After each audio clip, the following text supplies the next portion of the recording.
right, it's almost there.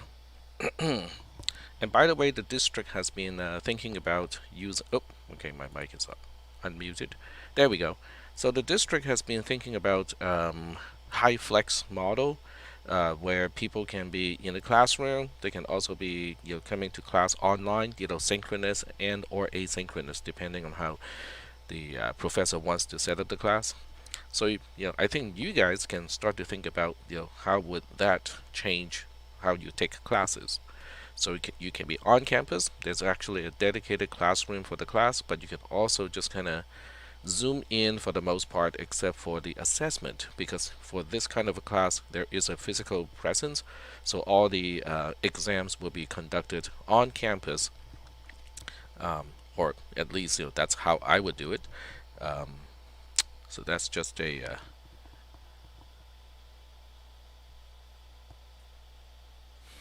there's no such thing as what will give you the most points. Basically, every single uh, thing that you need to fix, has a certain point value to it. So just, I mean, I hate to put it this way, just catch them all. Yes, that is a Pokemon, reference. Catch them all. Yep, you have to be able to interpret assembly language, and the most important part is really relating the assembly code with the C code. That really is the most important part. Um, and there is a gazillion way, not really, but there are many ways in order to implement a program in assembly that will still be consistent with what the C code is specifying. So my recommendation is not to get too much stuck to the sequences that I have used in class, for the assembly code, but instead, understand how memory is organized and accessed as far as the variables are concerned and how control structure is implemented. So so any way that can get it implemented like specified in C++ is okay. So, and there are many ways to do that. All right, I'm not seeing any questions queued up in the thread, which is a nice feature, by the way, that Discord unrolled sometime in this semester. I think it's pretty recent, but no one is using it. So I would much rather go over the homework assignment first, and if we have time, we can go back and talk about the practice final exam, because the homework is actually supposed to help you understand those concepts too. Um, so we'll do that. And it is time to get started. I am streaming is on. Okay, I'm pretty sure about that. And so I'm gonna get started. All right. So first thing first, I will give you some clues and tips about the final exam. It will be distributed as a Google Doc. In other words, it is not going to be distributed as a Google Sheet. However, because Matty mentioned it last time, if you want to use a Google Sheet to work on the program, go ahead and make your own Google Sheet and copy everything from Google Doc to Google Sheet. But do that at the beginning of the exam and make sure that you share your Google Sheet with me as soon as possible. So my ID is right here. So once you create a Google Sheet, you can go ahead and share that with me. One thing you can also do, okay, and that will save you just a little bit of time during the final exam, is to make that sheet ahead of time and then pre-share that sheet only with me, and so that way, by the time you get to the exam, all you have to do is to copy everything from Google Doc to Google Sheet in column A, and you're ready to go because it is already pre-shared with me. All right, so that's one way to do it. If you opt for this route, okay, I would say only use column A for code and then use the other columns for whatever purpose you want to use the other columns for. So I would, so, you can use the other columns to track what is in each specific register. You can also use the other columns to track what is on the stack and so on and so forth. So that part is up to you, but put the assembler code in column A because that's what I'm going to use for grading. I have a tool that can compare assembly code, TTP ASM code that you guys submit with what the key is supposed to be, and it will highlight all the differences. So So I need all your code in one column so that I can just copy and paste that column into a text file so I can use my tool.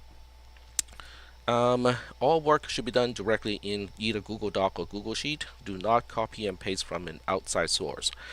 So that's kind of the usual thing that we do in this class, right? I mean, I'm expecting everyone to use the Google Sheet or Google Doc in this case to work on the actual program. So all the editing should be done in Google Doc or Google Sheet. For people who have DSPS accommodations, just remind me the day before the exam, and I will go ahead and arrange for that. Alright, so there's a whole bunch of Google Doc tricks to kind of make everything look better and also easier for you guys to line up, the text and type stuff. So you can turn off all the spell check or the grammar check, all the suggestions and whatnot.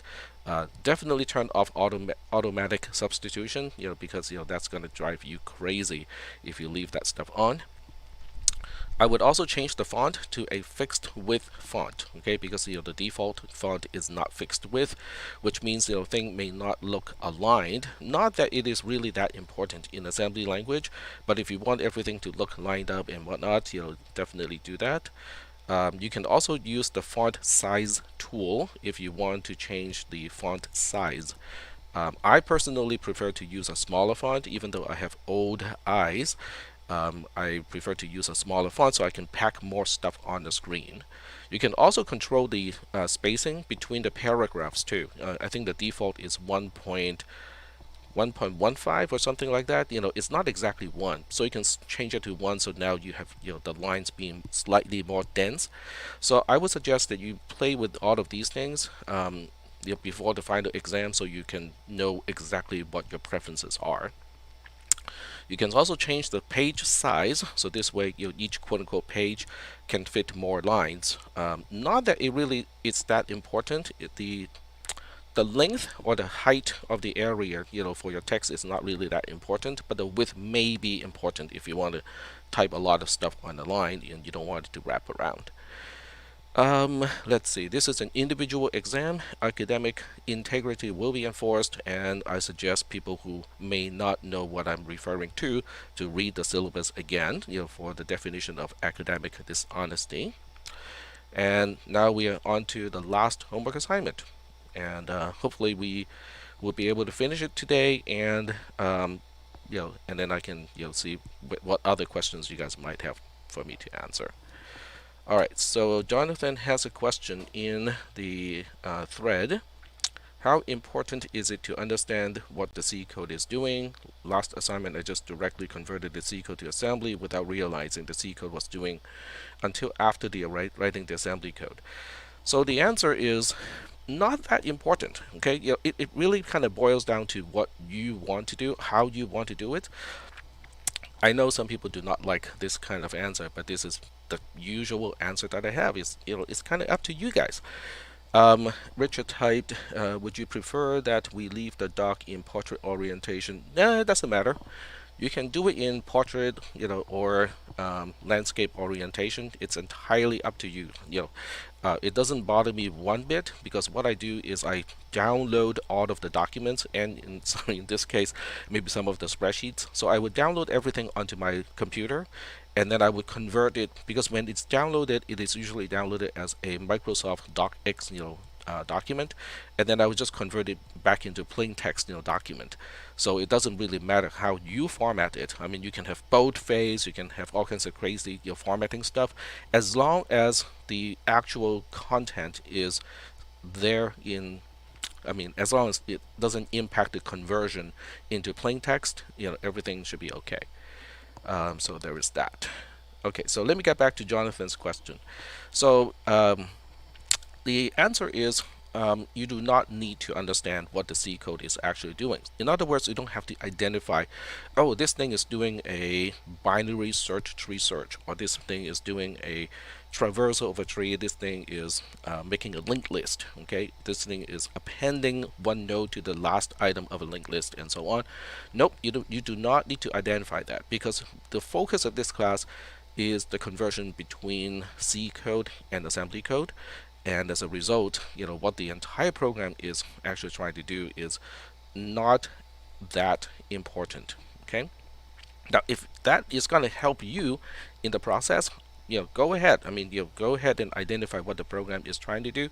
But at the same time, I'm not going to have any point values, dedicated to, whether people say, okay, I understand what this program is trying to do. This is not a data structure class. All right. So I got some text. Traffic is changing and replacing code in the main way points are deducted. Okay, let me reread that. Is changing and or replacing code the main way. I'm not sure what main way is referring to. The correct way points are deducted. In a situation of uncertainty, would you recommend? Mm-hmm.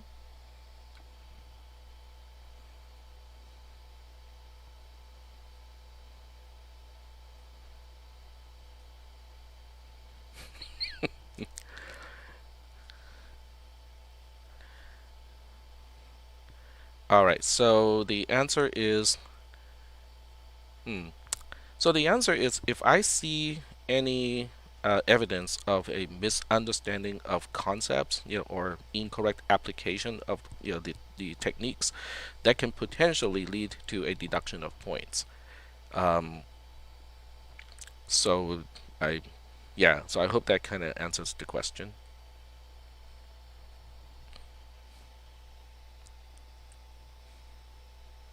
Mm-hmm. Mm-hmm.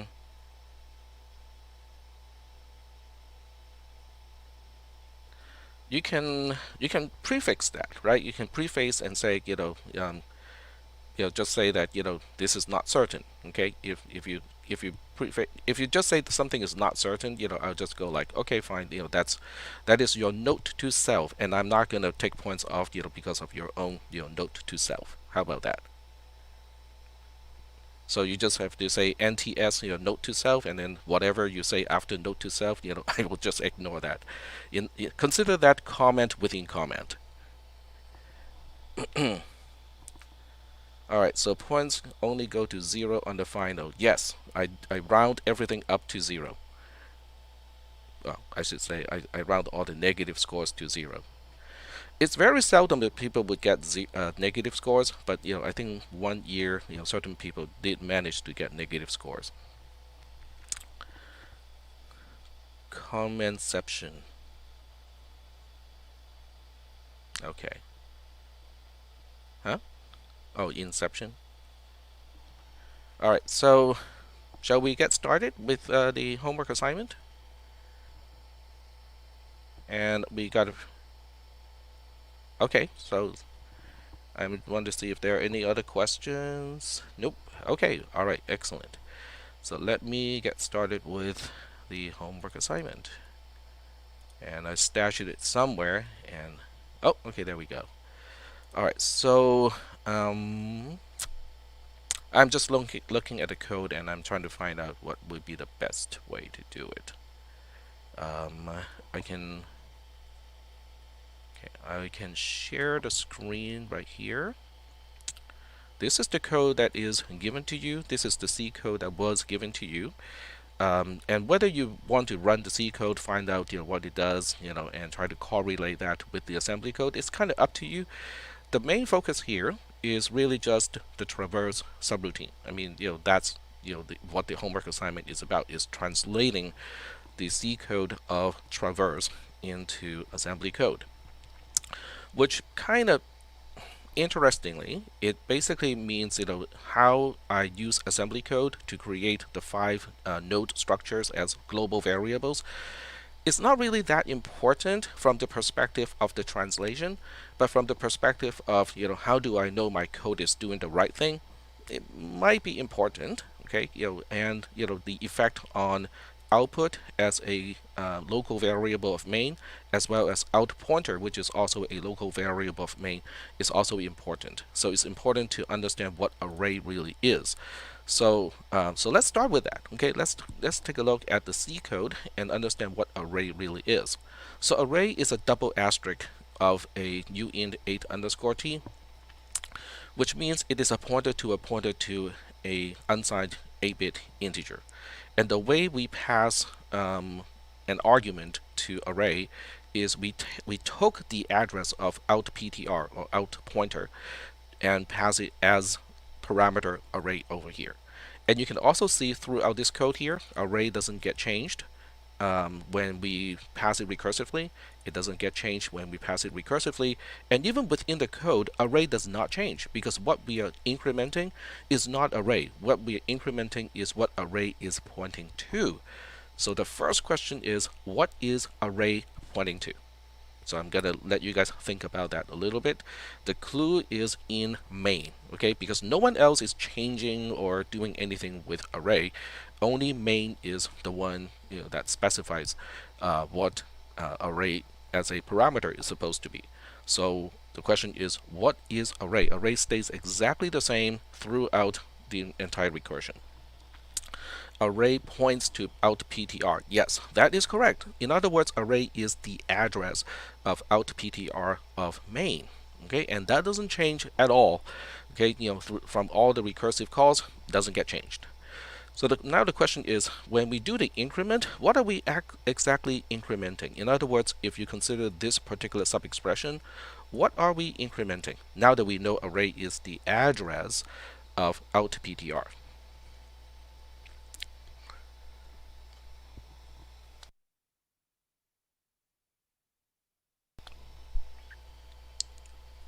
And we got a few people typing. That's excellent. Okay, so we are incrementing the address the PTR is pointing to. We're actually incrementing out PTR itself, okay? Because array is the address of out PTR. So when you dereference the address of out PTR, what do you get? You get out PTR. And we are incrementing out PTR. In other words, this variable from main is being incremented by traverse as we perform this operation here. Okay, and how do we initialize outptr? Outptr was initialized in main on line 39, and is initialized to point to the beginning of output, which is just an array of 5 unsigned 8-bit characters. So what we are incrementing, what we're doing here is say, hey, PTR, we are filling up 1 byte here. Let's point to the next available location. Then we're going to fill up that location and point to the next one. We're going to fill up that location, point to the next one, and so on. Because what we're doing here, okay, kind of forget about the post increment, because you can always look at a post increment as the next statement to actually do the increment. So forget about the post increment here. So what we are doing here is a double dereference of array. So array itself is the address of outptr. One dereference makes it outptr itself, and then two dereferences later we have what outptr is pointing to. So outptr originally points to the first byte of output as a local variable array of main. So we just basically keep moving on to the next available byte as we go through the different nodes, and that is the recursive part. Is we perform the recursion on the L member first, and then we perform another recursion on the R member, and in between we basically stick a value into whatever pointer array is pointing to. We dereference that, and then point it and then store something to that location. So that's what the C code is doing, and now we are going to translate that into assembly code. So I want to see if there are any questions before I move on, and if there are any questions, go ahead and ask those questions now. And I'm going to try to find out how to do a copy and paste as quickly as possible here.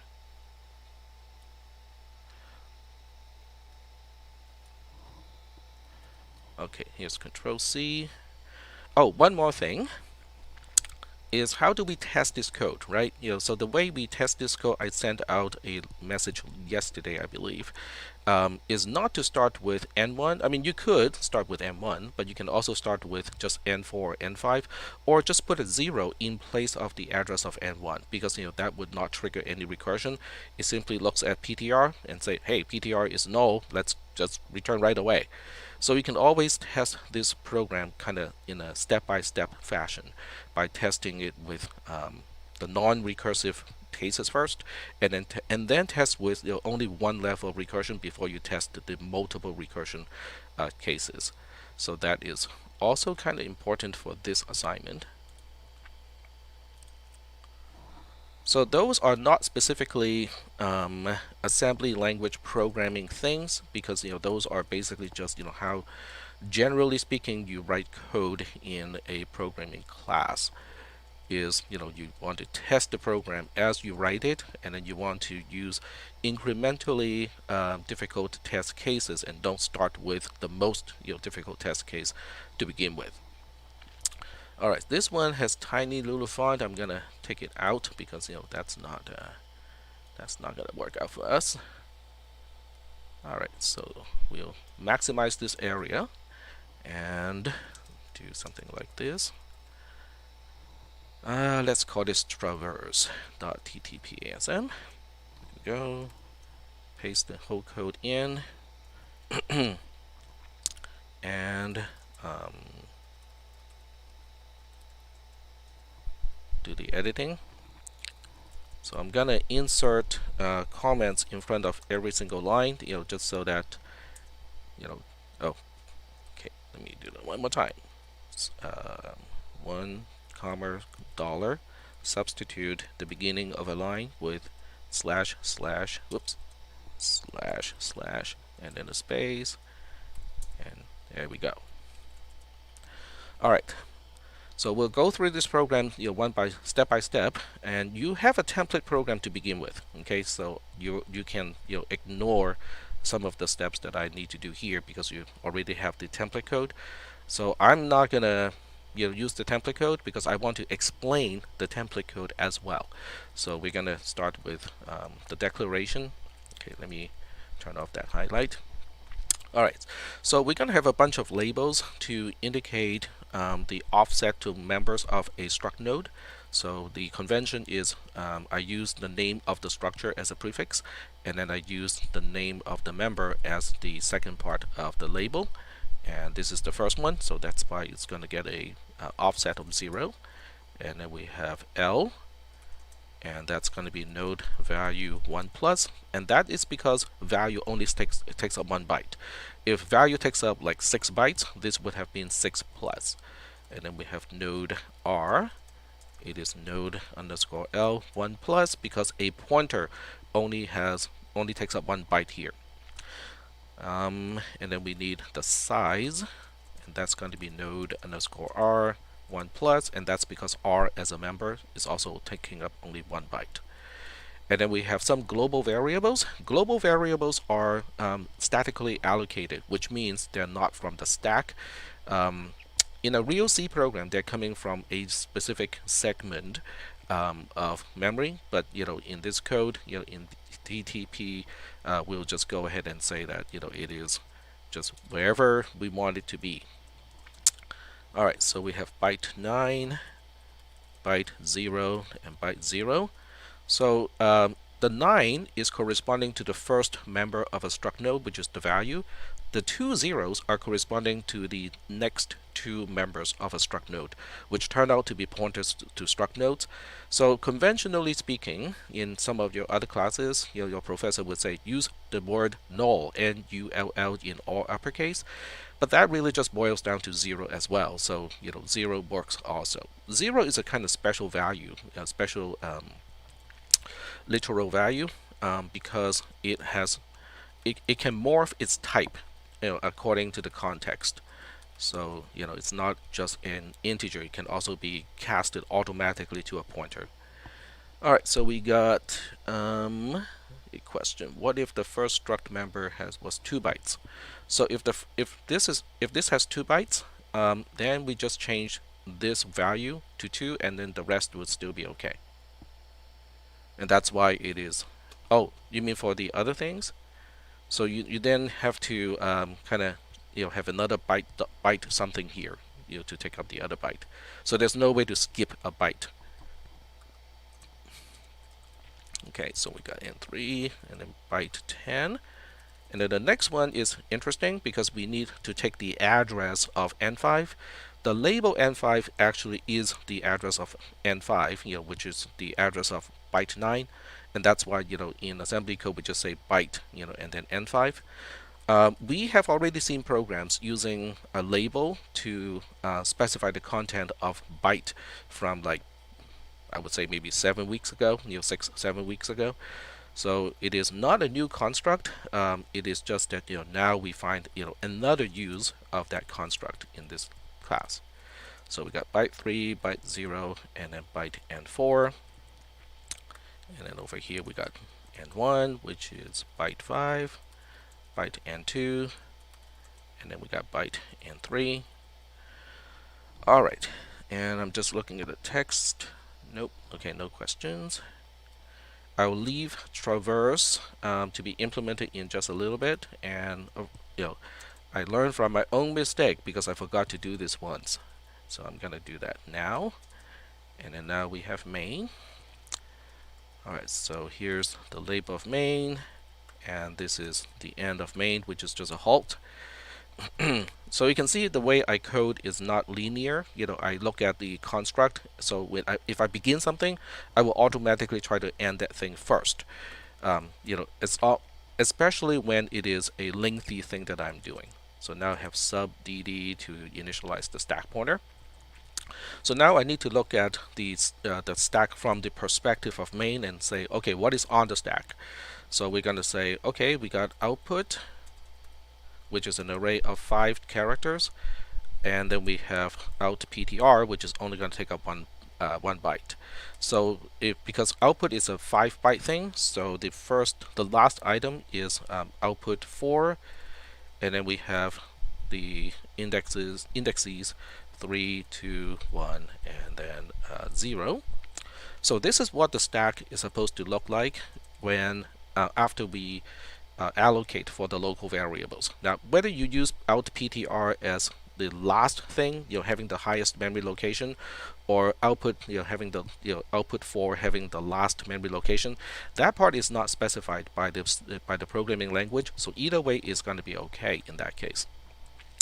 But now that I need to define my labels, outptr is going to be using this particular picture. Outptr is going to be at an offset of 0 from where the stack pointer points to, but that's only after I initialize the stack pointer for the allocation of the local variables. As it is right now, the stack pointer is not pointing to the right place. So I'll fix that later, but I'm going to define the labels first. So output is going to be outptr1 plus, and I should probably stick with my convention. So this way there's no easy way for me to unknowingly use the same label for parameters and local variables in different subroutines. There we go. Okay, so now I have LVS, which is local variable size. It's just something that's handy to have because I want to compute the number of bytes that I need to allocate for local variables in this case. So that's just going to be main output, and then whatever the number of bytes output is going to take up, which is 5 bytes. That would be the number of bytes that I need to allocate for all the local variables of main. So having this label is really handy because now I can say LDI A with main LVS, and then do a subtraction from the stack pointer.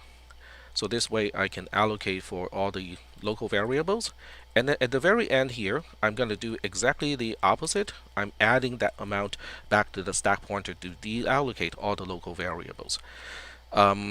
The reason why I use a label for this instead of just saying, oh, that's just 6, why do we need a label for that? Is because if I ever need to have more local variables, which is not going to happen in this particular example, I don't have to change the rest of the code. I just have to change how the label is defined. So it's always a good approach when you use a symbolic name that has a specific meaning, because you can then change how that label or how that name is defined without changing all the references to that name. So Another programming technique that has nothing to do with assembly language programming. It has to do with just how um, you want to hide details so that pieces of code that do not need to know the details would not be exposed to the details. This way, when you need to maintain a program, it's a whole lot easier to maintain in the long run. So all right, so now we need to assign the beginning of the array, which is an address, and store that into my local variable outptr. So let's compute the right hand side first. Oh, this could be the same as LDI A6 plus. Okay, what do you mean by this? Oops. There we go.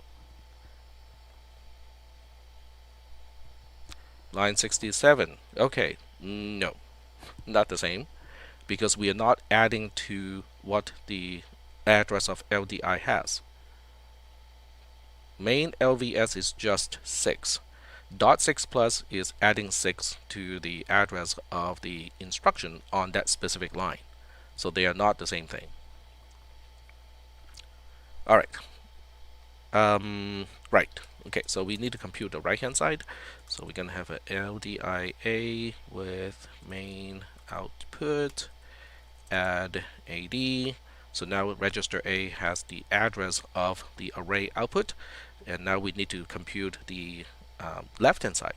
Okay, so we have LDI B main out PTR add a BD. So now register B has the address of the out PTR local variable of main, and then the STBA will accomplish that specific statement. And now we need to call the subroutine. So let's go ahead and call the subroutine. All right, so in this case, we have to pass the address of out PTR anyway, so let's go ahead and do that. It is still in one of our registers, so I am just gonna be a little bit lazy here and just reuse B, which is because B already has the address of out PTR, so we'll just push that on the stack right now. So decrement D STDB. Okay, so that pushes the address of out. Whoops, the address of out PTR, and then we need to push the address of N1. So the N1 is interesting because it is a global variable. It is statically allocated. It is not on the stack. Okay, if it's not on the stack, it doesn't make any sense to add the stack pointer to the label. So just a LDIA with N1 is going to get the address of N1 into register A, and uppercase or lowercase really doesn't matter because the assembler is case insensitive. I'm not sure about Jonathan C's assembler, whether it's case sensitive or not. But knowing him, I think he makes it consistent with my assembler, the spreadsheet assembler. All right, so now we are ready to push that on the stack too, std A in this case, and now we are ready to call the subroutine. So we have a LDI A with .6 plus decrement D std A and then JMPI to the subroutine, which is called traverse. And then when it comes back, we got 2 additional items sitting on the stack that we don't want anymore. So increment D, and that should be it. That should be the last thing that we need to do. All right. Okay, cool. All right, so we got main already done, and let's go to traverse. So here's traverse. So traverse colon, and if I were you, I'm gonna do this and then just run it like this.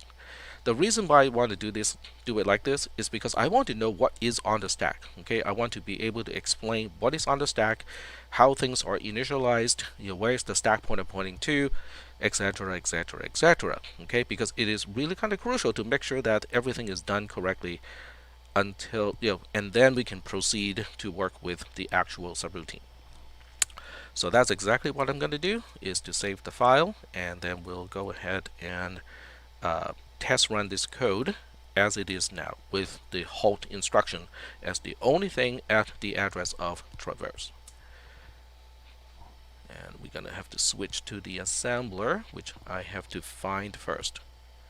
So having that tool to help me, oh, okay, so something didn't work, did not assemble correctly. Alright, so we have to find the assembler. Okay, I got it here. Alright. Alright, so let's go to the source tab and find out how I messed it up.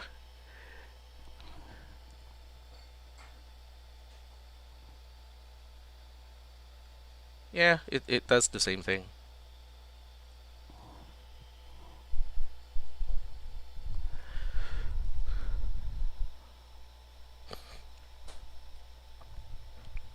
Okay, so if you guys are reading in the text channel, in a thread, Vlad asked a question: does it make a difference how we allocate local var size? I'll let you guys think about it, okay? Not that I don't want to answer that question. I will answer that question, but I think you guys should think about it first. And here are the errors. Okay, so what is it complaining about? Oh, okay. Well, that's totally my bad, okay? Because I decided to change out PTR with a prefix of main, and then I forgot to change all the references to also do that. Okay, fine. Let's fix that, and I'm gonna answer Vlad's question soon, okay? Because we're gonna get back to the editor anyway.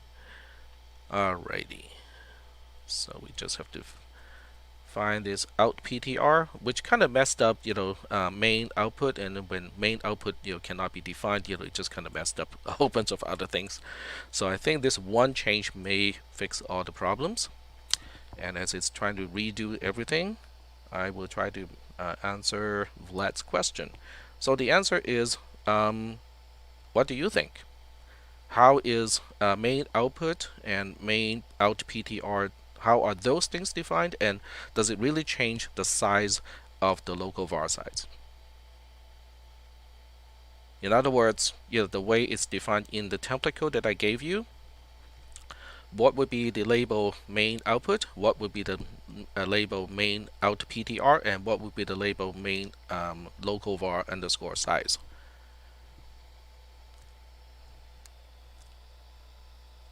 I am waiting for an answer.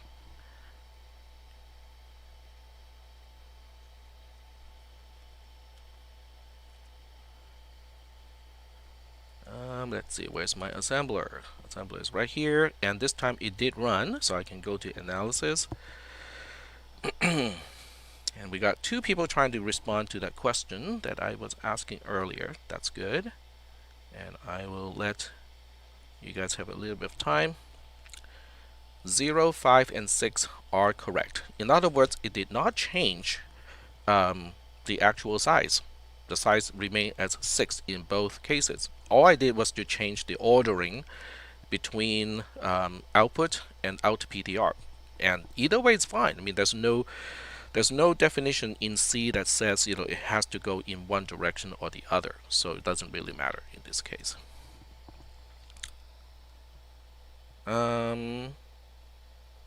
No. Why would main underscore local's var size be 1 byte? I don't understand that part.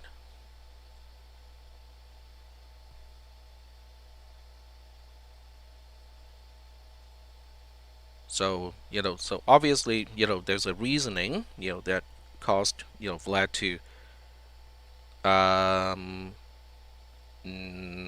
okay, but what are we adding 1 to?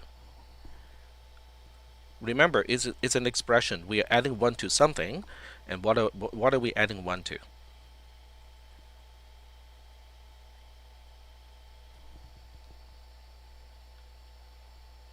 It's a RPN. We're adding to main underscore output. Yes, that is correct. So no, that's not what we're adding to. We're adding to out PTR. If you're referring to the template code that I gave you, not the code that we were just looking at, it is referring to outptr. So what is outptr? How are we defining the value of outptr?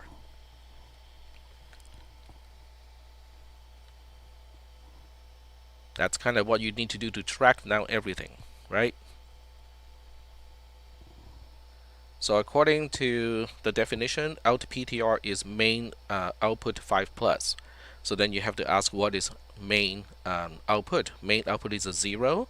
So main outptr would be 0, 5 plus, right? 0, 5 plus is 5. So that makes main local var size 5, 1 plus, which is 6. So I think the confusion is about how we look at the dependency between the label definitions and how we evaluate RPN expressions, reversed Polish notation expressions. So is that sufficiently answering the question?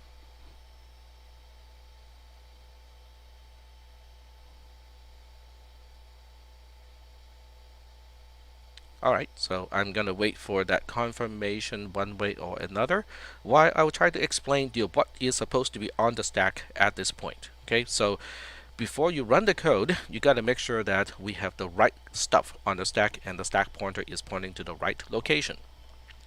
So we have the trace here. Now, if you just look at the trace, you cannot just say, oh, I think that's right. I mean, how do you know it is right or not, right? So we have to double check everything and make sure that we have everything, kind of explained. Then we can say, yep, the stack has all the right content at this point, and we can now proceed to write the subroutine.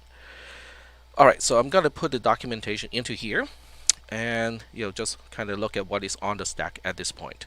So I'm going to have to go back and forth a little bit because this is what main is. So this is basically what the stack should have, when main is finished allocating its stuff, right? So we're gonna, let's see, we have 6 bytes here, 6yy. I'm gonna stash it all the way to the bottom of this file. So we start allocating at location FF. So this is FF, this is going to be FE, and so on. FD, this is going to be FC, FB, and this is going to be FA. And by the time the stack is fully allocated, this is what the program should look like. Now, after we did the initialization, outptr is supposed to point to the beginning of output itself. So output itself is starting at location FB. So at location FA, we should find the content of FB after the initialization. Can we see your assembly code? Which part of the assembly code?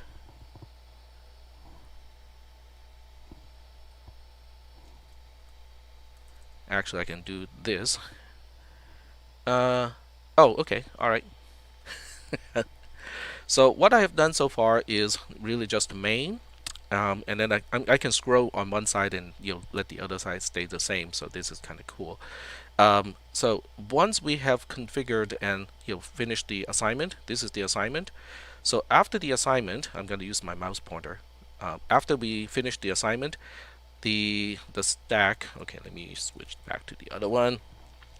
Then FB should be the value at the location of FA, and then we proceeded to push the address of outptr on the stack. Okay, so let's go ahead and find out what that should look like. So the next location down from the stack is F9, and F9 should have a value of FA because that is the address of outptr. So, and that turns out to be FA. So FA is the content at location F9. And then we have F8 being the next available location on the stack, storing the address of what again? L1. I think this one is supposed to be N1. Sorry, N1. And I have no idea where M1 is, okay? Because that's why we have the assembler. The assembler will help me, figure out what the label definition is supposed to be. So that's the easy one. And then we'll use F7 to store the return address to main. So there we go. So that's what the stack is supposed to look like. Are there any questions about this part?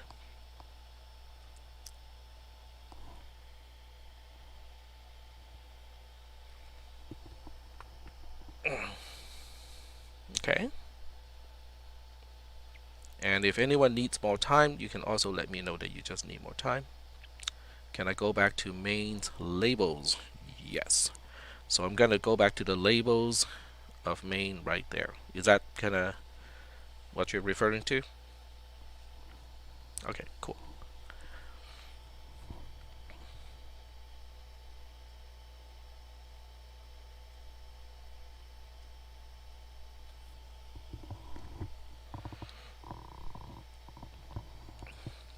All right, cool. Alrighty. So now that we know what the stack is supposed to look like, we can now go back to the trace and make sure that this is exactly what we are seeing on the stack.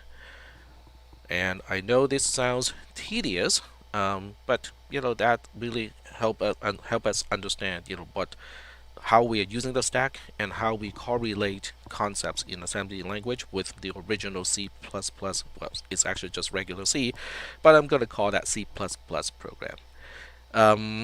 All right, so let's start with F7. Okay, F7 has a value of 2a, so we need to go to the Assemble tab and find out whether the return point is indeed at location 2a. All right, so the return point is right after the JMPI instruction, which is this row here, and it does have a location of 2a, so we push the return address at the right location on the stack. All right, what about the one above that? Okay, it is supposed to be the address of N1. So we go back to the Assemble tab and try to find out where N1 is supposed to be.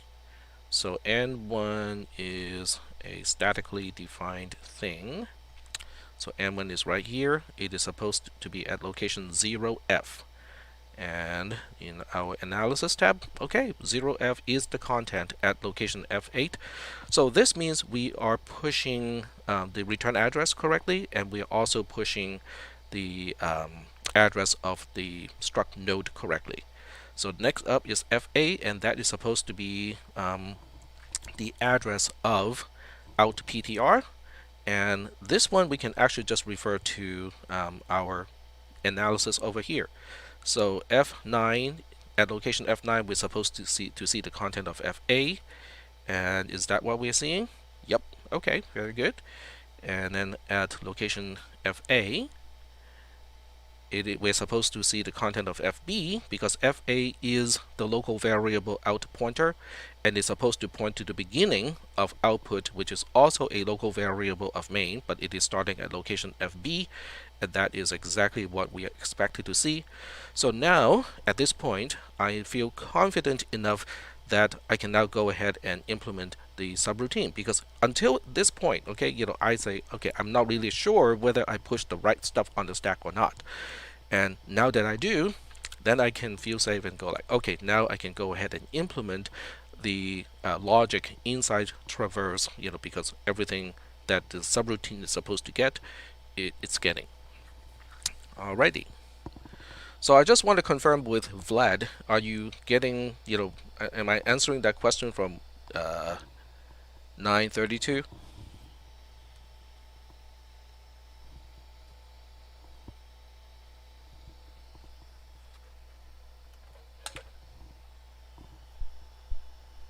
Haven't used this for a while, but I'm going to use it.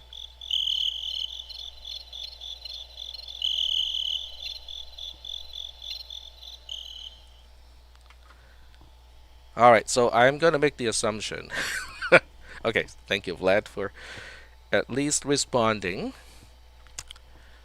Alright, so I am going to back to here and just get ready to implement the actual subroutine.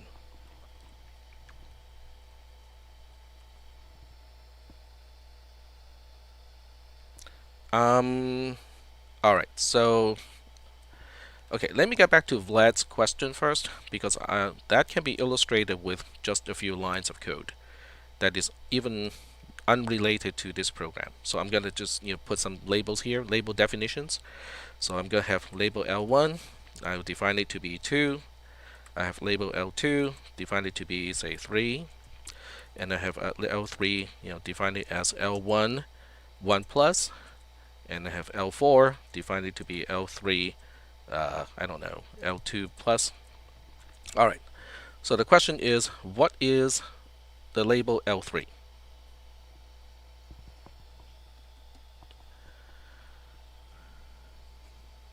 In other words, what is the expression L1 1 plus going to specify? What is the value of L1 1 plus? It is RPN, it is reverse Polish notation. Yes, it is indeed 3. What about L4?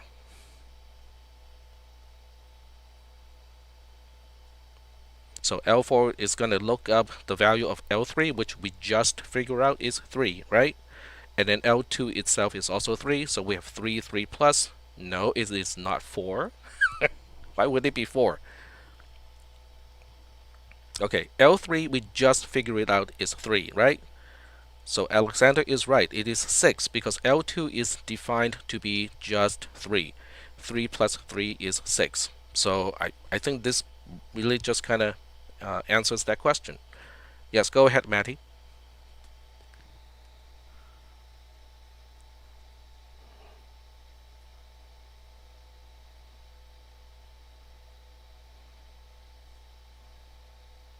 Okay, nope, no problem. Yeah, so the assembler automatically figures out the dependency between the label definitions, and it would just figure it out.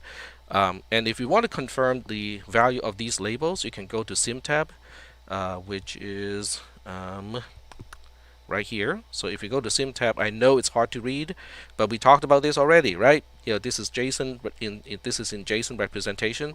So you just have to copy this to a pretty printer of JSON, and then you will find that L4, which is here, has a value of 6, which is under the RPN member name. So we kind of talked about this already. I'm not going to continue to repeat myself. Alright, so getting back to the translation of the code. Alright, so from traverse perspective, we want to know what is supposed to be on the stack. So we got array, and then we got PTR, and then we got my return address to the caller, and this is supposed to be the very last thing pushed by the caller. So that means if I want to define labels as offsets from where the stack pointer points to these individual items, return address, I don't really need it, but if you want to ever do something like that, you can always define it, to be 0 because it's exactly what the stack pointer is supposed to be pointing to. And then we have traverse PTR, which is 1 byte after the return address. So I'm gonna do it I will do it the hard way, but it is also the right way because it specifies the relative positioning between the items on the stack at this point. So now finally we have traverse underscore array, and that's 1 byte after PTR. So that's going to be traverse PTR 1 plus. There we go. So at this point, I don't have any local variables in this specific subroutine, so I'm not going to allocate or deallocate for the local variables. Now, for those of you who say, but I really want a universal approach to do things, okay, just in case later on we want to have any type of local variables, well, it's not too bad. I mean, just have to say traverse local variable size being 0 because we really don't have anything. And then all you have to do is to just kind of add the code to allocate and deallocate it. So you just say LDI a traverse LVS and then we say subtract, right? Because when we are allocating, we're subtracting from the stack pointer. And then when we need to deallocate, which is at the end of the subroutine, we're gonna have to change the subtract to add, and we might as well use this opportunity to specify how we're gonna return to the caller. Now in this case, we don't have any specific return value, so register A is just as good as any other register to be used for returning purposes. So I'm just gonna stash this code here before I forget, because forgetting this code, the program is going to do something really crazy, because you have the subroutine, and then at the end of the calling of the subroutine, it will just continue into main, so it becomes an infinite loop, and it will have a very strange and weird effect. Okay, so I'm going to put that in right away. So this way I don't have to worry about it later. And for those of you who look at this code and go like, but Tack, you're just wasting a lot of instructions for doing absolutely nothing because we don't have any local variables. And you would be 100% correct, okay, that I am just wasting space here because I'm just loading a 0 into register A and subtracting 0 from the stack pointer, and then later on I load 0 into register A again and then add 0 to the stack pointer, which is a waste of code. However, this does illustrate that if you do have any local variables, this is where you allocate, and this is also where you deallocate. Okay, those the space for the local variables. So I'm gonna keep it here because it doesn't cause any problems, and we have enough space, in 256 bytes of the entire memory space of the TTP, to actually do this. So I'm just gonna leave it alone like that. All right, so now we need to use a conditional statement. So with any type of conditional statement, you're gonna have some jumps at least one forward, right? Because you're gonna have to say, what if the pointer is null? If the pointer is null or 0, we don't perform the then branch, and so we should skip stuff. Okay, so we're gonna have to check it first. Okay, so we have LDI register A. Oh, this is traverse main PTR, and this is the offset. This is the address. This is the actual value of PTR, and this is how we kind of push it through the ALU without changing it, so that we can see whether it's 0 or not. And then this is how we say, if it is 0, let's go somewhere. So I'm gonna use traverse and if, okay, because that's corresponding to what we want to do. There's only one conditional statement, so and that label name is, it's self-documenting enough that we know what it is doing. Okay, so you can also see how I write the end of the construct right away, and that's how I analyze code also. Okay, and that's why on Tuesday, when I was explaining how I was analyzing the code, I was about to jump around a bunch of stuff and go like, okay, let's skip some stuff and find out how we're using blah blah blah. That's me looking at the structure of the code and skip forward to kind of look at the utilization of whatever I was saving earlier. You don't have to do it this way. Okay, so obviously everybody has a way of doing something, and you don't have to do it this way. You can do it the way that makes sense to you. And most people think that sequentially doing things makes more sense, and that's perfectly okay. Alright, so now we have the conditional part done. We can now go ahead and just implement the call to traverse, and then perform this really kind of nasty looking thing, and then we do another traverse down here. Alright, so traverse is not really quite as bad as you think it is. You might think it is. We just have to push the 2 arguments on the stack and then call traverse. I mean, that's all you have to do. So we have an LDI A and then traverse array, add AD, and that would be the address of array, which is not what we want to push because we want to push the value of array. So we need an LDAA. Now, technically speaking, you don't really need. You do. Okay, never mind. I just brain farted. So you do need that, and then we need to push it on the stack, which is decrement D, STDA. So now we have array pushed on the stack. So once again, I am not commenting my code because I want, if you guys want to have some practice, to kind of rethink about the code, and kind of, that's what it is for. Okay, for you to add the comment. Because I have explained it verbally. Okay, so if you want to, you can just go ahead and type whatever I said as comment. On the other hand, I would even suggest you not to listen to the lecture. Just kind of go through the code and then use your own way to analyze the code and then add your own comment to this code here. I think that's one way to study for the final exam. Right, so now we need to push the first argument on the stack. The first argument needs to get to pointer first, and then we need to get to the address. No, not the address. Then it needs to go to the L member of that particular structure. So I just heard some ding.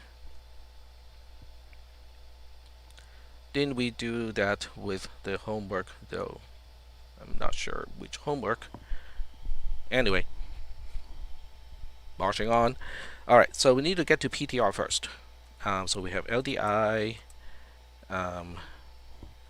a traverse PTR, and then we have to account for that 1 byte offset because we got one thing pushed on the stack already, so the stack pointer is no longer pointing to the return address. It is now pointing to 1 byte below the return address, so we have to compensate for that 1 extra byte that we have used up on the stack. But then after that, we can just do this. Now we have the address of PTR. Now we have PTR itself, which is the address of a structure. So this is where we can say, okay, let's just go ahead and add the offset to a member because we have the structure, the address of the structure in the register already. So now we can LDIB with, what was it again? Node underscore L, that's it. And then we have add AB, so the register A will end up with the address of member L of the node structure that PTR is pointing to. PTR is in register A from the previous lines. Okay, and now that we have the address of the member L of the structure that PTR is pointing to, we can now say LDAA because we want the actual value of member L and not the address of member L. And now we can push it on the stack. So decrement D, ST, DA, and now we can push the return address.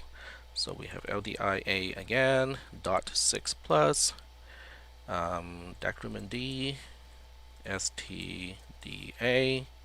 So we got the return address pushed, JMPI to whatever subroutine, magical subroutine that's supposed to do this, which turns out to be the same subroutine that we are in right now. When it returns increment D, and that should balance the stack. All right, so we got a bunch of code done already at this point. So the question is, Tech, should we test something right about now? Because if this is not working out, maybe we should debug it first, and that would be a perfect suggestion. Okay, I don't see why not. So let's go ahead and debug our program right here. Okay, I'm stashing a halt right here, which means as soon as it's done with the very last recursive call to the L side of a node, it will come back and say halt. I'm just gonna stop here. All right, and let me just check. Correct me if I'm wrong, when you pushed array to the stack for the first recursive call to traverse, you have pushed the address of PTR. Yes, that is correct. Array is always just the address of PTR of main. That is correct. And then David is typing something. All right.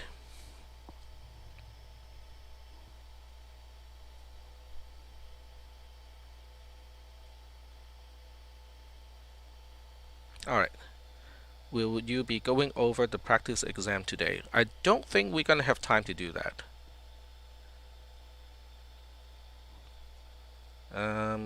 Yeah, we did go over a really significant portion of the practice exam on Tuesday, and I gave you guys the solution too. Alrighty. So if you have a specific question, I can answer that specific question, but I'm not gonna go through it, like line by line. I don't think we have time to do it. All right, so now we're gonna exit the editor, and then we'll give it a try and see whether this code works or not.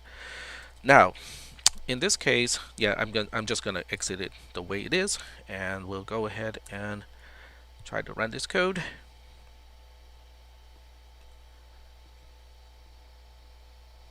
It is really important to write your code in a way that is incremental. You basically have to double check, okay, is this working, before making the assumption that it is working and then continuing on with the code.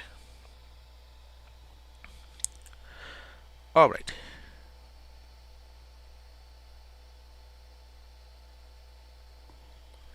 Alrighty.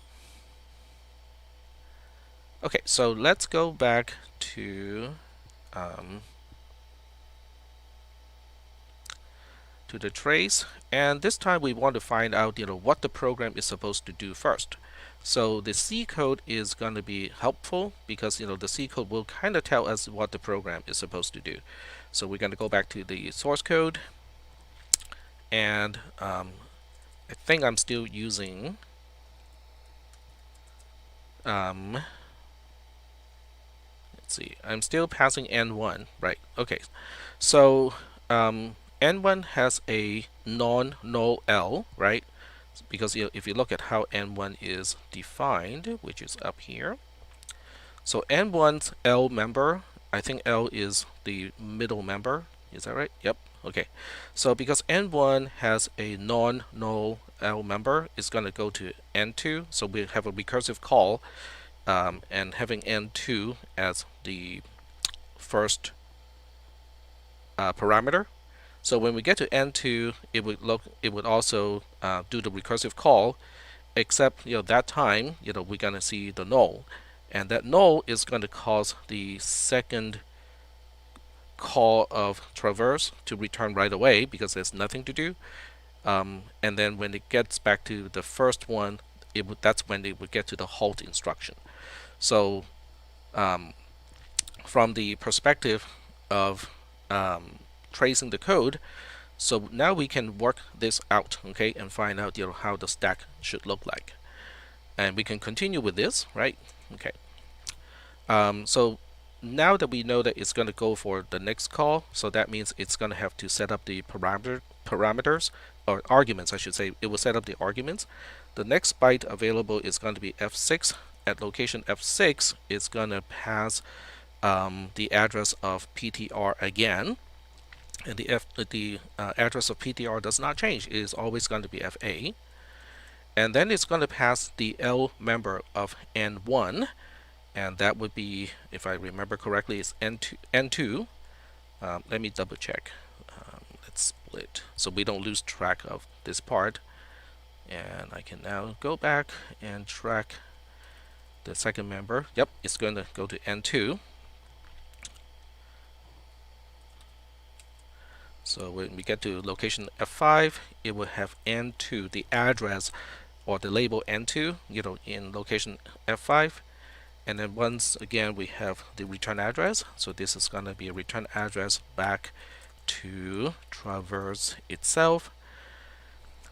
And then it will go back. Okay, so it's going to return back to traverse. The stack pointer will go back to point to location F7 eventually before we get to the halt instruction. But this is what we can expect on the stack. And particularly, we want to make sure that the second recursion does not do a single thing. It just kind of returns right away after checking that PTR is null. All right, so are we good so far in terms of the kind of manual by hand analysis of what this code is supposed to do? Okay, any questions about any one of the steps here? Just making sure you implemented if PTR, but did you make? No, I did not check that. I sent an announcement to say that this is the simplified version. It will work just as well. It's just that you don't need that extra condition, nested condition statement inside the only conditional statement. So Ivan, you're correct. I did not implement. Yeah, so I'm using the simplified version of this code. All right, so let's go back to the trace. Okay, so let's exit all here. And we're going to run the code again.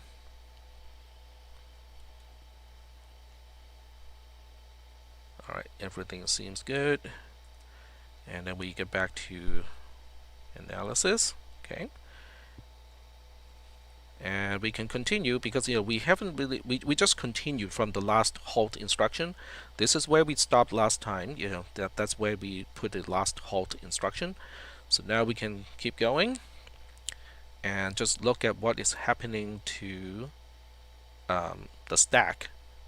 So the next location has F8 again, so that is correct. And then the next location should have the address of N2. I believe that is the case, but just to be sure. Okay, so we go to the Assemble tab, and then we look at the location of N2. It is indeed 0C, so that works. And then we are supposed to push another return address on the stack. So 32 is supposed to be where we need to return to from a recursive call inside the traverse itself. So we go to the Assemble tab, and then we look at the location right, let's see, where is it? Right after the JMPI inside traverse itself. So we are looking at this location. It is at location 32 indeed. So we got the correct return address pushed on the stack. And now that we are beginning from the beginning of traverse again, it will check whether PTR is a 0 or not. So at some point it will check that. It would do an AND operation. And register A should be 0.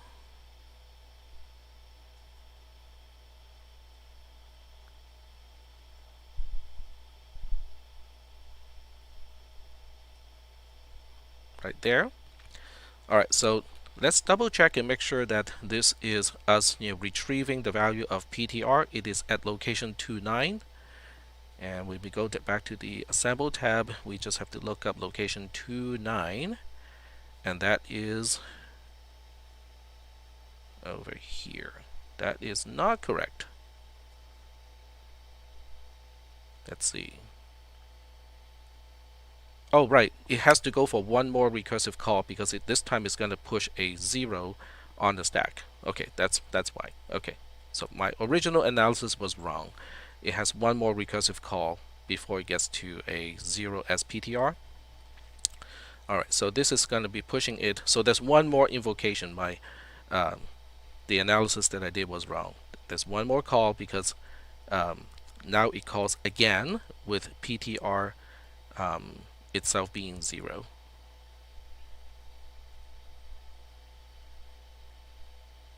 No, something is not right. Something isn't right here.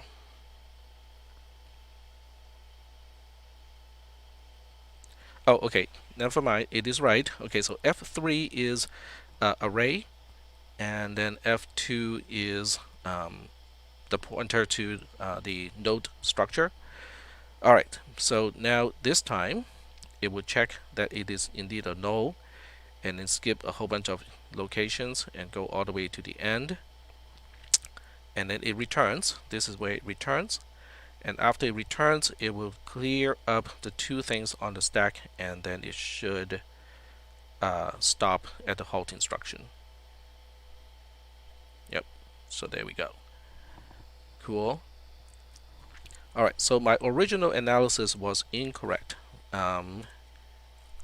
because there should be one more call, because it will only stop recursion when we push a 0 instead of a non-zero here. So that means it's going to call one more time. That would make F3 the same as FA, and then F2 being the 0 or the null pointer because the L member of N2 is null. And then at that point, F1 will still be the return address back to main, back to traverse.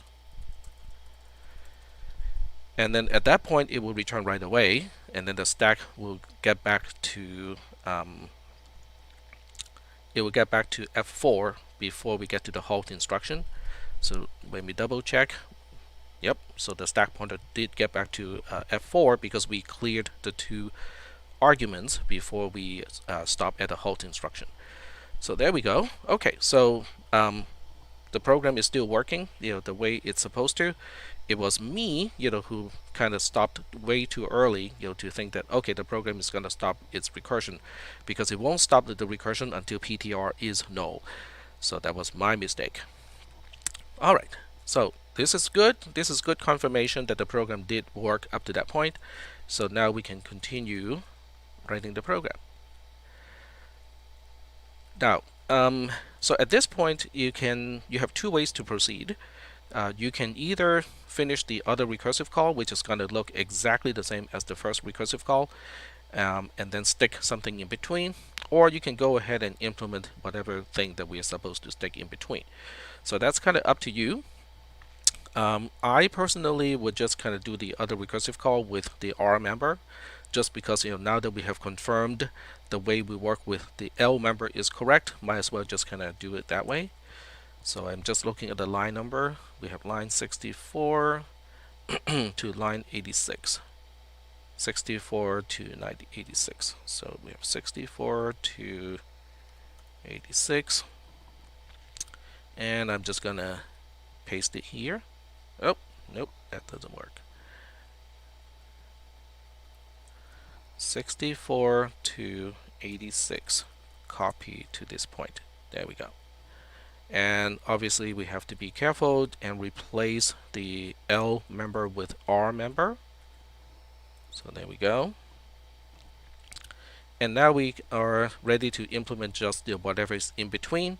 But before we go there, okay, let's make sure that the program does terminate. So this time it's going to go a lot longer because it's going to traverse the whole thing. But we do want to make sure that it doesn't get stuck in an infinite loop or it has any type of corruption. So we're going to just double check and make sure.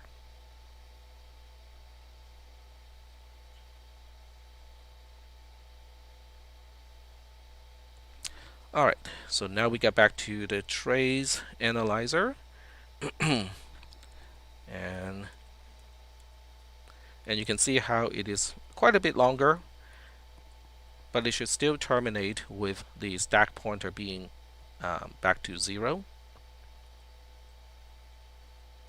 So there we go. So the stack pointer did get back to 0. So the program is working up to this point. I did not quite check, okay, whether it's following the right branch correctly, but because the logic is identical to following the left branch, so it doesn't leave a whole lot of room for error in this case. Alright, so now we're going to go back and finish off traverse, and we're going to deal with the one part that probably is the most difficult part here. Alright. So as I suggested in the announcement, you can break it up into two separate statements. In other words, the incrementing of whatever array is pointing to can be seen as a second statement. Okay, so you don't have to combine it into one single statement.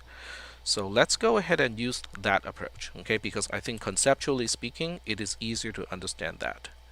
So I'm going to break it up into two separate statements like that. So we have array, whatever array points to, getting whatever array points to plus 1. And that is our second statement. So this time we don't have to deal with the post increment in when we already have enough to deal with. Okay, I'll put it that way. Alright, so we need to retrieve the member value of the structure that PTR is pointing to. Okay, so we need to get to whatever PTR is pointing to first.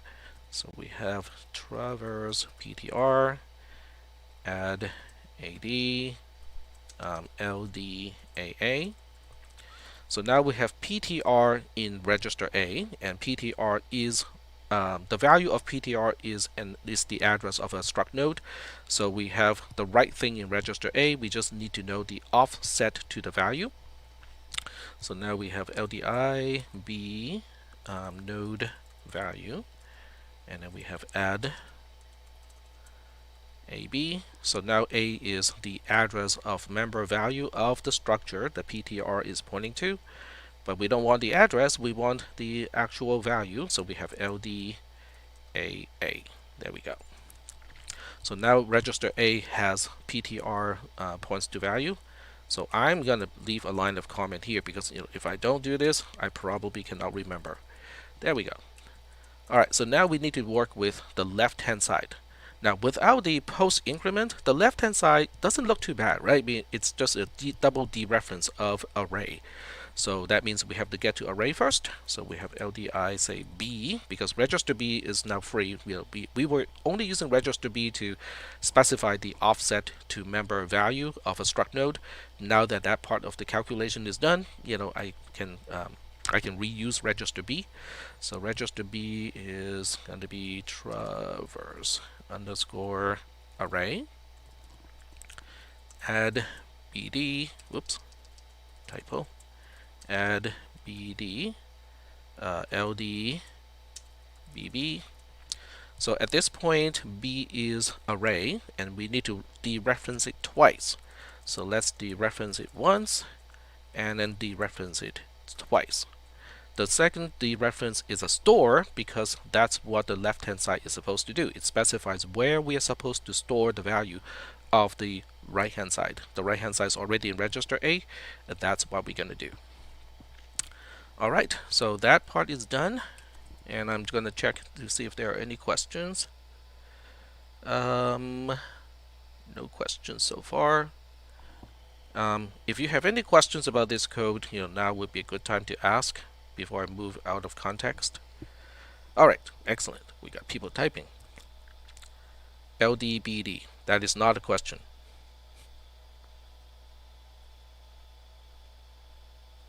Oh, okay.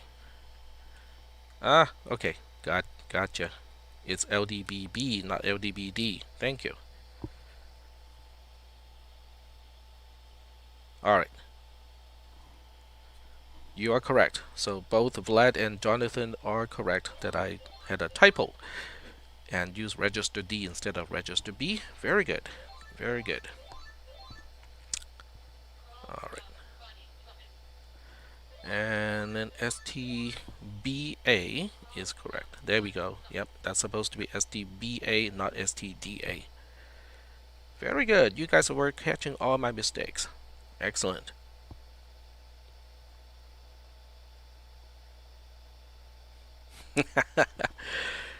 Yep, it's just force of habit because we store a lot of times, we store to whatever the stack pointer points to. So, it's my muscle memory interfering with what I'm supposed to do here. Okay, very good. All right, so now we just need to finish up with the post increment of whatever array is pointing to. So let's go ahead and do that. So I'm going to recompute everything, in this case, even though I could have I could have just do something in the previous one and save the register, but I'm just going to redo it. So we have LDI register A with traverse array add AD, and then we have LDAA. Okay, so now we have array, the value of array. Okay, so register A now has the value of the parameter. We are not changing the parameter itself. We're changing what the parameter is pointing to. So that means we have to first find out what is the value that it's pointing to.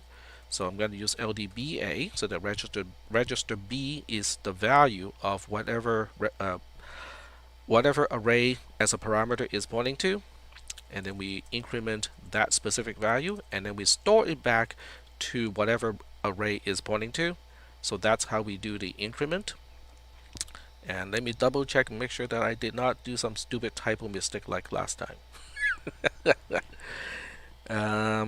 Yep, that looks good. That looks good. Okay, so I think the program is all done. So now that I think the program is all done, the question is, how do I check that the program is working correctly? I mean, just because it's not crashing and it's not stuck in an infinite loop doesn't say anything about the program is working or not. So what you need to do is to compare the results, of out PTR of main and also output of main, and compare that to what the C program does. Okay, so I'll specify exactly what that means, after we save the file and actually test run it.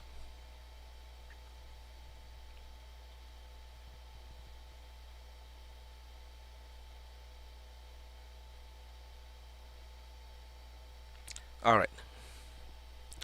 Now we can switch to. Oh, we can switch to the C code first. Okay, let's do that first. The C code is still in online GDB, I think. Alright, so here's the online GDB code, and we want to run it. We want to debug it. And let's see, how do I do that? This is just going to run it, which is not going to be helpful because I want to be able to debug it. And I did sign in as myself.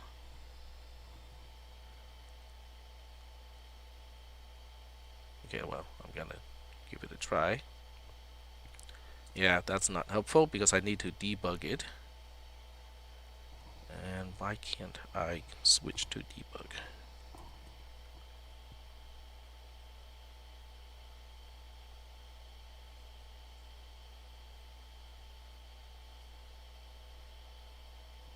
Well, I can always fork the program. There we go. Oh, that's because I published it. That's probably why. Alright, so now we go to debug. And assuming the program does work correctly, we're going to put a breakpoint all the way to the end here. And then we just run the code. Alright, so what we find is in output, it has the content of 3, 4, 5, and then we have backslash f and backslash n. Backslash f is the, I think it's the line feed. No, it's not line feed. It's the form feed. It's the form feed character, and then backslash n is the new line character, which is 10. So what it does have is actually just 3, 4, 5, 9, and 10. Now, if you don't believe me, that's perfectly okay. So you can just say, print whatever is at, I think the index 3 is one that we want to find out. It is indeed 9, and then index 4 has 10 in it. Okay, so we can see how the values of all the 5 struct nodes are in output in sorted order. Okay, because this is how we traverse a binary search tree, and retrieve the values in a sorted manner. So now the question is the assembly code accomplishing the same thing? Oh, one more thing, we want to find out what PTR, out PTR is pointing to. So we ask what is out PTR, and it is at, okay, it's hard for you to read, it's hard for me to read too. It is pointing to the location blah blah blah D8, I think. Okay, let me just select it so I can invert it. Yeah, so it's a D8. And we want to look at what is output. And okay, we'll find out what is the address of output. I can always do a subtraction. This is a D3, so we can go ahead and just do a subtraction, which is out PTR minus output. It's giving us a 5. Okay, so in other words, it advanced by 5, compared to the beginning of the array. Alright, so this is the outcome that we have to compare to the execution of the assembly code. So now we switch back to the assembly code, and we want to find out, what did we stash into the array of output. And to find out what locations we should be looking at, let's go back to the assembly language file because I have a little map here. Alright, so we are suspecting that this should be getting a value of 3, this should be getting a value of 4, and then we have a 5 here, and then a 9 over here, and then a 10 over here. We also know that out PTR of main is supposed to advance by 5, so we are looking at FB plus 5, which is just 1 byte past the end of the array, so it should go to 0, 0, okay? Because it's supposed to point to the 1 byte past the end of output. Output ends at location FF, so one location past that is going to be location 0, 0. So this is what we're looking for. Okay, so we're looking for changes to locations FB to FF, and then finally the change to FA should be back to 0, 0. So now we switch to the spreadsheet and let the spreadsheet find all this stuff for us. So highlight it, and then we just find, oh, Control G is better to use here. Okay, let me cancel this. All right, so Control G, oh, it's the same thing. Control H maybe. Find and replace, Control H, of course.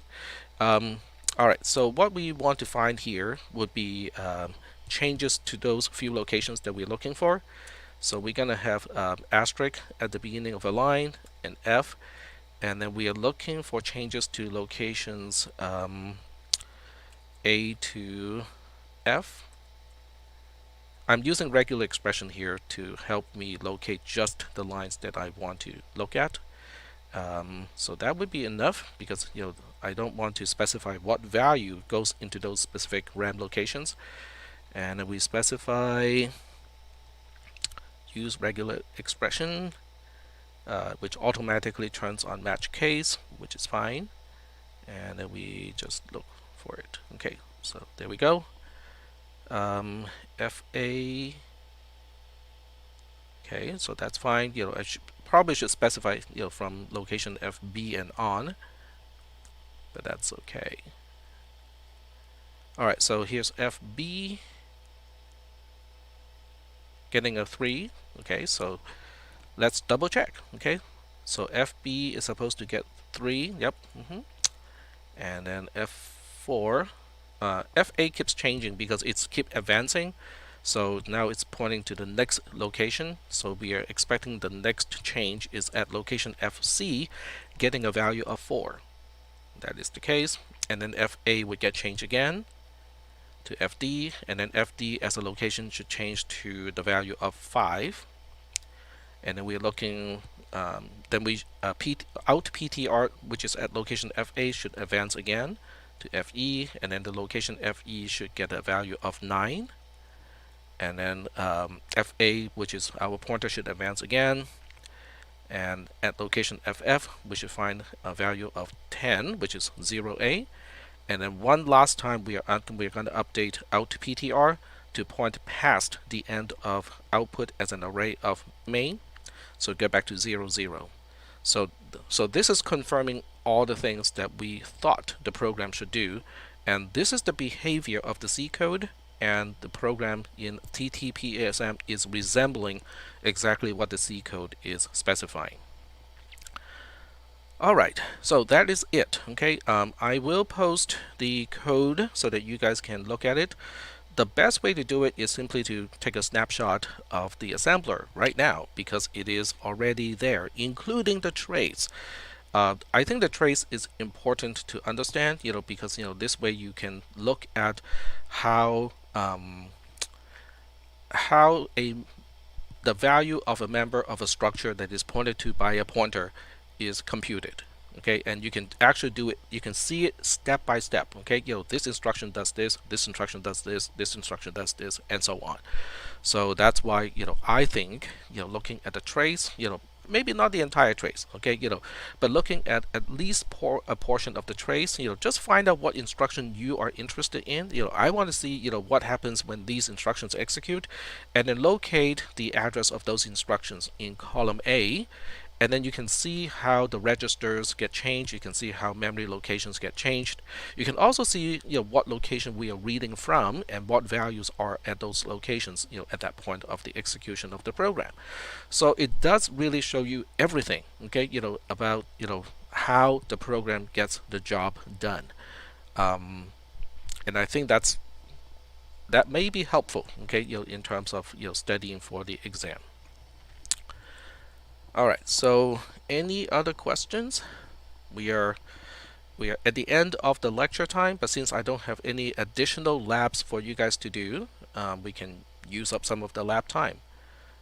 So if David wants to go over the practice exam, you can specify which part of the practice exam you want me to focus on.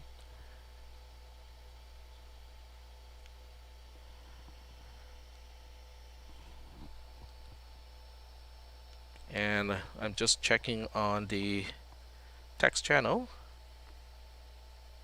It's not a whole lot of traffic. All right, so I'm just going to wait for questions.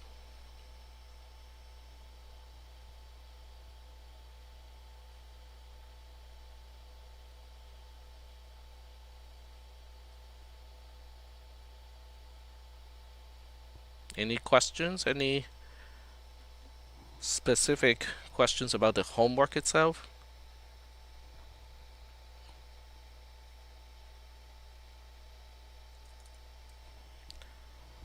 All right. The river spider thing, I think I posted a zip file somewhere. Richard would probably know because he got it working. I can post it here again. There's a whole bunch of steps. I cannot remember where I posted it. I'm pretty sure I did post it. I just cannot remember where I posted it. Let me check. I mean, if you already have Jonathan C's quote unquote TTP compiler, it does pretty much the same thing, except it doesn't use a Google spreadsheet to do the thing.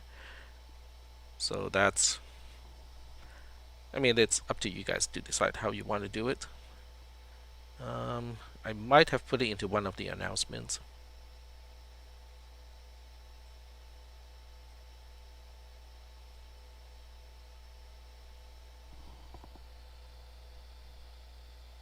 Oh, it's from one of the text channels. Okay, there we go. I I think I actually included the instructions. Let me double check. I'm clicking on that channel.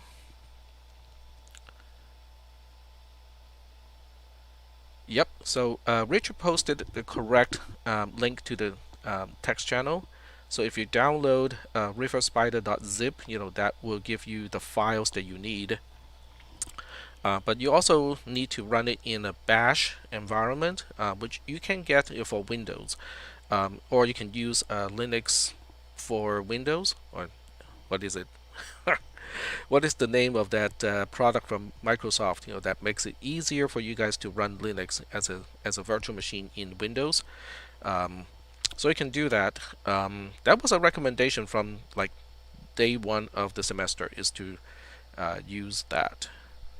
The Oracle virtual machine is, I believe it's called VirtualBox, right? Yeah, VirtualBox will work. QEMU will work. VB Manager. Okay, so VirtualBox Manager. Because when I look at VB, I thought Visual Basic. Visual Basic has nothing to do with this at all. No, okay, VirtualBox Manager. Yeah. Yeah. So VirtualBox will work. And you can just get whatever distro you want to get. Can I post the code that I wrote today? You mean? Yes. Let me. Okay. Yeah. I'll post it in the text channel right now.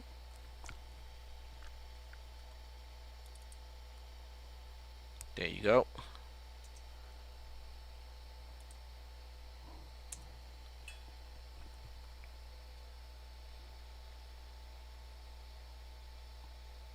And this is not the only way to implement the program. It's just, I mean, this is the way I would do it. Just going through the logic step by step. All right. Any other questions? Let me just kind of check who is still online. All right. All right, so Ben said, can I provide an example or two of common errors in assembly code that we may find on the final? Well, that's what the practice exam is for. I mean, the practice exam, and the solution to the practice exam, that should, tell you all the flaws, in that particular exam. And also, by the way, I just want to make sure that people understand this, is I would not stick with the same kind of errors. So if I already use certain kinds of errors, it may not be the errors that you guys would see in this particular exam. So yeah. Yeah, the practice exam has a solution that I posted one of the days. I cannot remember which one. I can post it again today.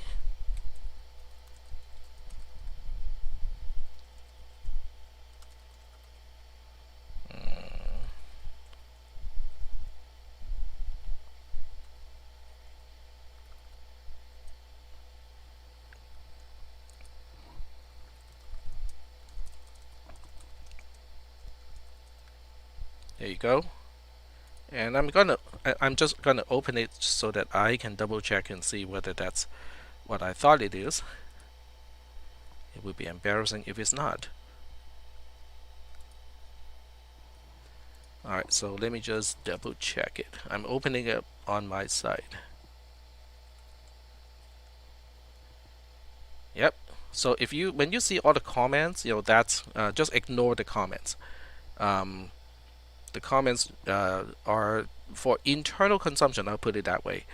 Um, so if you remove all the comments and then you compare the leftover code with the question itself, just do a div, then you will find the differences. All right, cool. Actually, let me do something. I can give you guys a summary of the errors. Okay, so let me do this because that might answer David's question too. Let's see, exams, CISP310, 1216. All right.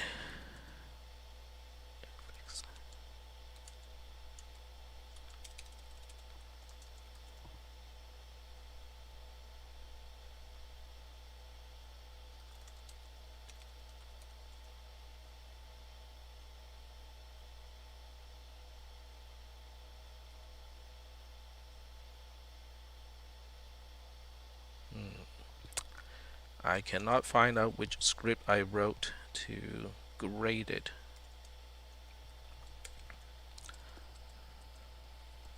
You can do a usual div if you want to, but the div is not gonna work on the comments, so it's not gonna be as helpful. So I'm still looking for my script to generate the div.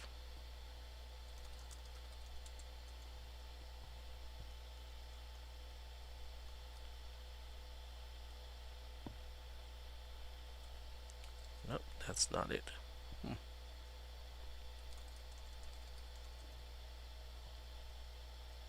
Alright, so as I'm looking for that, are there any other questions?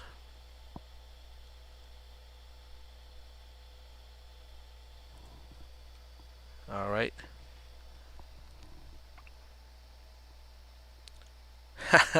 That's a good question. Why can it only do a right shift? Because a left shift is, guess what? Adding a register to itself.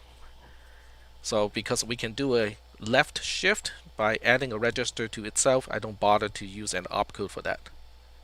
So we're just reusing, yeah, that's just a trick, that's all. Alright, so I think it's this one. Yep. Alright, so I'm really just looking for my code to do a div. Okay, so it might take me a little bit of time because I cannot remember where I stashed that program. So as I'm doing this, I don't need to stay on the voice channel and continue to stream to YouTube. So if you guys have any specific questions, go ahead and ask it in the text channel. If not, I am going to disconnect from the voice channel and also stop the live stream. So I will be reachable until every single day until the exam, and I think I'm just going to keep the same office hour as the before the final week. So tomorrow I have office hour from 9 to 10 a.m. and then on Monday I have office hour from 6 to 7 p.m. So those are my office hours. If you need to get a hold of me, you can always kind of ping me and see if I can see if I'm available. And since no, that's in the syllabus. So if you read the syllabus, it should contain my office hours. Yep. All right. So if people post questions on Discord, I have a 24-hour turnaround time, up to 24 hours. Usually it is faster, but there's no guarantee, especially on during the weekend. All right. So I'm gonna stop my voice channel. I will still be on the text channel if you guys have any questions. So I'm gonna stop that, and I will continue to find a tool so that you guys can do a quick div between the question and also the answer, because that will, well, okay, it doesn't quite explain what the code is doing, but I think what I did on Tuesday explained quite a bunch of stuff already. So unless there are very specific questions of I don't understand how this is mapping to that, between the C code and the assembly code, I will just kind of leave it at that. All right, so I'm gonna disconnect now from the voice channel.